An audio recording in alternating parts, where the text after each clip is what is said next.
Today, we are diving deep into the official numbers behind the digital threats we all hear about. And this isn't just speculation. This is the real deal, straight from the FBI's 2024 Internet Crime Report. So let's get right into it. Okay, let's just start with the number that stops you in your tracks. In 2024 alone, the total reported financial loss from cybercrime hit $16.6 billion. And no, that is not a typo. That's billion with a B. And hey, don't just take my word for it. This comes directly from the top, the FBI's operations director. He calls it a staggering new record. And he's right. This really underscores the massive, massive scale of the problem we're all up against. To really put this into perspective, you have to look at this timeline. It's kind of mind-blowing. When the FBI's Internet Crime Complaint Center, or IC3, started 25 years ago, they were getting about 2,000 complaints a month. Okay, sounds like a lot, but now, for the past 5 years, they've been averaging more than 2,000 complaints every single day. The growth is it's off the charts. So we've got these huge, almost unbelievable numbers. But behind every single dollar of that is a person, right? A real human being. So let's shift gears from the money and look at the human cost. Who is actually being affected the most by all this? Yeah, this is the crucial question, isn't it? When we talk about billions of dollars being lost, who's actually feeling that pain? The answer, it might surprise you. Okay, now this chart, this tells a really powerful story. If you look at just the sheer number of complaints, yeah, younger and middle-aged folks file a lot. But the group filing the most complaints of all, people over 60. And now look at the money. Just watch that line. It absolutely skyrockets with age. Those over 60 lost a devastating $4.8 billion. And this right here, this really drives the point home. It's a full-blown crisis. It's not just the huge number of complaints or the billions in losses. For me, the most alarming figure is that 43% increase in losses from just 1 year ago. That's not a small jump. It shows that criminals are targeting this group and they're getting way, way better at it. All right, so we know who's getting hit the hardest. The next big question is, how? What are the actual scams these criminals are pulling off to drain billions from people's life savings? Well, the number one culprit by a long shot is investment fraud. This is the whole get-rich-quick scheme where scammers promise these massive, can't-miss returns. It pulled in more than $6.5 billion in losses all by itself. I mean, that's more than a third of the entire total from just one type of crime. So you have to ask, what's the secret sauce for these scammers? What's letting them get away with so much? A huge part of the answer, and a real game changer for them, has been the explosion of cryptocurrency. And the numbers here are just jaw-dropping. We're talking $9.3 billion in losses tied to crypto, which is a 66% jump from 2023. And look who's the top victim group again? Those over 60 with $2.8 billion in losses. You see the pattern here, right? Elder fraud and crypto scams, they're going hand in hand. It's a really dangerous mix. So how are they doing it with crypto? Well, it basically boils down to two main tricks.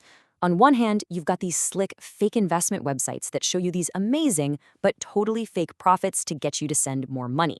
That's the biggest one. But on the other hand, there's this exploding trend where scammers from other frauds, like a tech support scam, will actually direct their victims to a physical crypto ATM to deposit cash. It's a way for them to get untraceable money, and complaints about it nearly doubled in just 1 year. All right, I know that was a lot of doom and gloom. It's really easy to hear all that and just feel hopeless, like it's a lost cause. But it's not. Seriously. The FBI is fighting back, and believe it or not, every single person listening is a huge part of that fight. So what actually happens when you file a report at i3.gov? It doesn't just go into some black hole. Think of it like this. Your report is a single puzzle piece. The IC3 takes your piece and thousands of others and starts putting them together. They see the patterns, connect the dots, warn the rest of us, and then hand over that bigger picture to agents to go catch the bad guys. Your report really is a critical piece of that puzzle. But it's not just about data analysis. There's also a rapid response team, kind of like a financial SWAT team. They're called the Recovery Asset Team, or RAT for short. And their whole job is to jump in the second a crime is reported and try to stop the money from disappearing. And get this, they're incredibly good at what they do. They have this process called the financial fraud kill chain, where they work directly with banks to freeze transfers, and it has a 66% success rate. That means there is a very real chance of getting your money back. But here's the catch. You have to report it, and you have to report it fast. And this is what success looks like. This is a quote from a real case in 2024, a real estate deal gone wrong, nearly $1 million about to be stolen for good, and the team stopped it and got the money back. I mean, can you imagine? That's the real-world impact of hitting submit on that report. Which brings us to what is maybe the most important part of our whole chat today, your role. Knowing all this stuff is one thing, but preventing it from happening to you or someone you love, that's the whole point, right? So let's talk about what you can actually do. It all starts with just knowing what to look for. You have to be able to spot the scam before it gets its hooks in you. Scammers are always changing their stories, but their basic tricks, they're often the same. So what are those big red flags? Well, the FBI put together this awesome checklist. And really, it's about spotting things that just feel off. Is someone you met online suddenly asking you to invest in crypto? Red flag. Is your boss emailing you to buy gift cards? Big red flag. Is someone telling you a loved one is in trouble and you need to send cash through a crypto ATM right now? That's a giant flashing 5-alarm red flag. But look, if all that is too much to remember, I want you to burn just 3 simple words into your brain.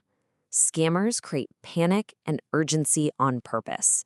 This little rule is your defense. It's your secret weapon. Ready? Here it is. Check, call, wait. That's it. That's the mantra. That is the firewall you can build around your finances. It's all about breaking that scammer's momentum. Here's how simple it is. First, check. Look at that email address. Does it look right or is one letter off? Second, call.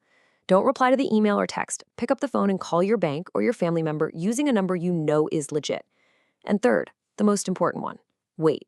Just pause, take a breath. That one moment of hesitation can save you everything.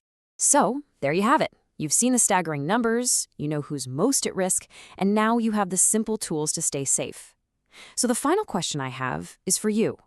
Knowing what you know now, what's one step you'll take today to share this information and help protect someone you care about?